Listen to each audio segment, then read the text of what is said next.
I'll show you very fast how to create stairs in Blender. So let's go to edit mode. We'll click on this here and then select this, Command B, bevel this to about 3, it's fine. And then here make sure you click on bevel here, you click on custom, and then here you select preset, click on preset, and then here you select steps. And here now we can increase the segments. We have more segments, but it still doesn't look quite like stairs, right?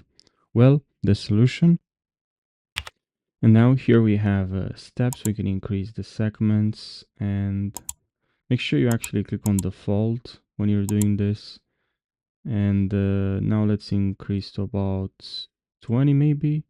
And then I'm gonna click here on steps and it should work. And now I have steps here. Right, you just make sure you change from default to steps, and when you are on default you add the segments. So like I'll add around like this, and now I'll click on steps and it works. So I hope you found this short video helpful. Take care.